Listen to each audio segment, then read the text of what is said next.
It was the year 1983.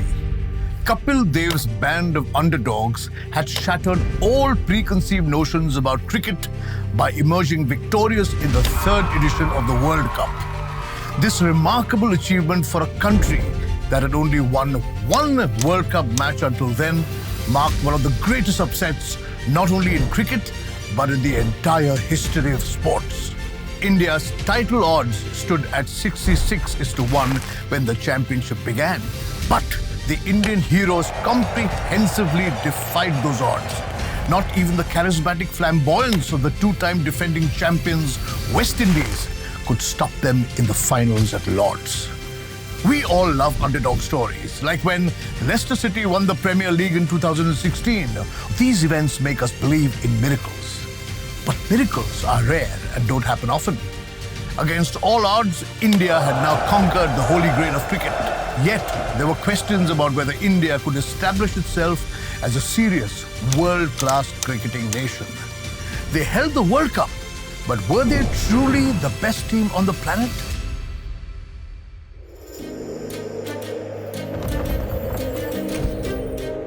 Welcome to a century of stories brought to you by IDFC FIRST Bank.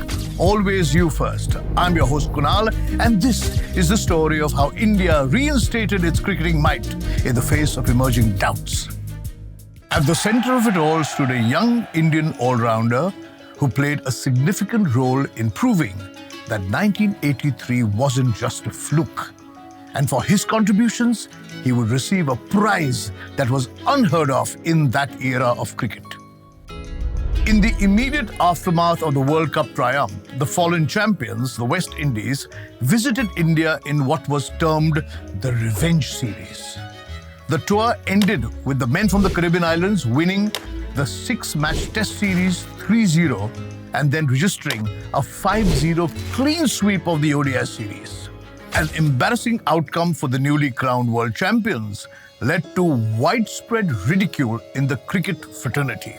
The narrative of India just getting lucky during the 83 World Cup run was now stronger than ever before. The selectors ended Kapil Dev's reign as captain by reappointing Sunil Gavaskar in early 1984. The 84-85 cricket season saw further series defeats against Australia and England, and the glory of the World Cup now seemed like a distant past. During this time, an Australian media mogul, Kerry Packer, had emerged into public consciousness by introducing a number of innovations in cricket, including colored clothing, day-night matches, triangular tournament formats, and others. Some traditional cricket fans called it the Packer Circus at first, but it led to the modern limited overs cricket we have now. His ideas made players earn more than 25,000 to 30,000 pounds a year. Cricket started to become glamorous.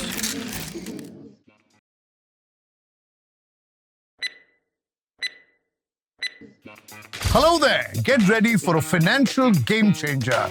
Introducing monthly interest credits on your IDFC FIRST Bank savings account. With IDFC FIRST Bank, your savings account isn't just a place to store money.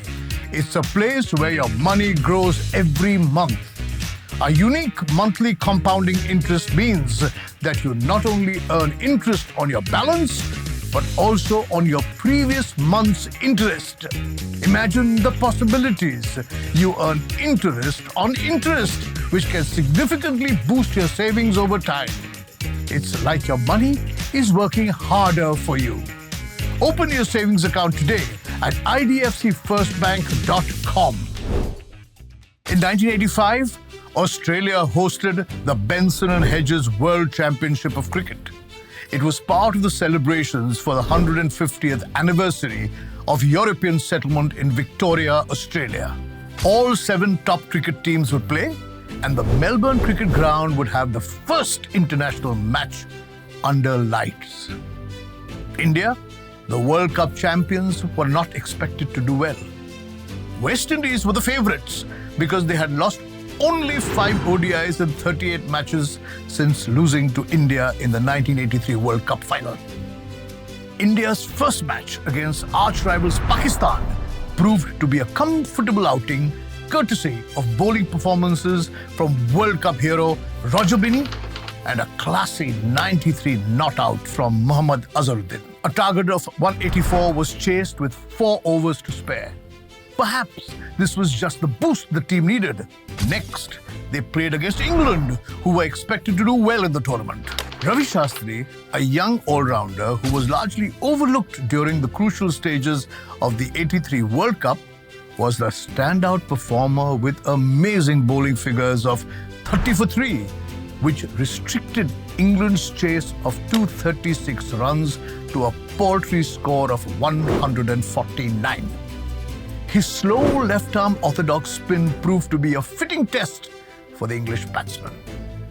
In the final group game, Krish Shrikant's unbeaten 93 chasing 165 runs against the home side Australia took centre stage. But Shastri continued to play a significant role with economical bowling figures of 34 for 1 and scoring 51 as the opening partner of Shrikant.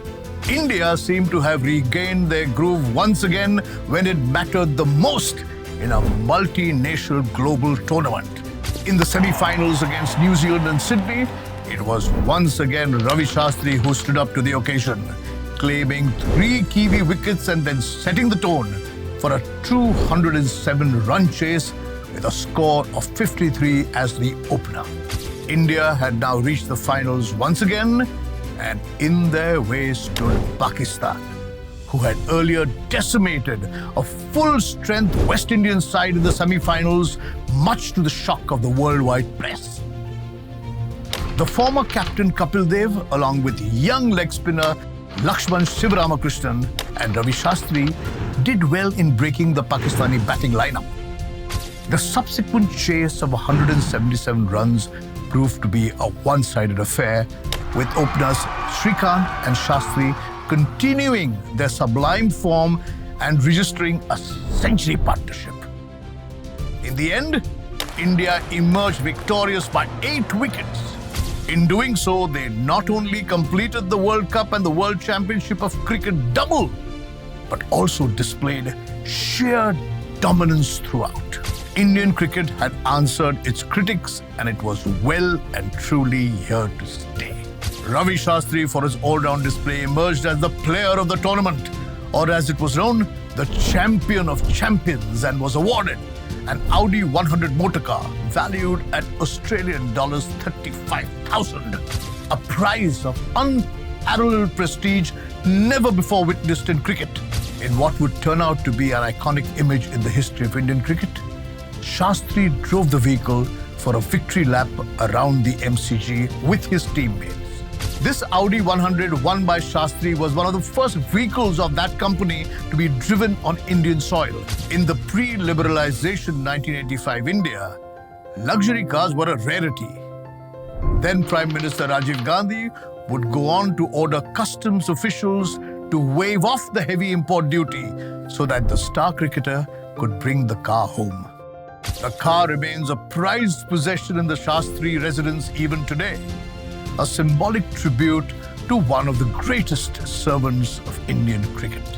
And that, ladies and gentlemen, is the story of Ravi Shastri and his Audi 100, a mark of the nation reclaiming the lost glory of 1983. You've been watching A Century of Stories, brought to you by IDFC FIRST Bank. Always you first.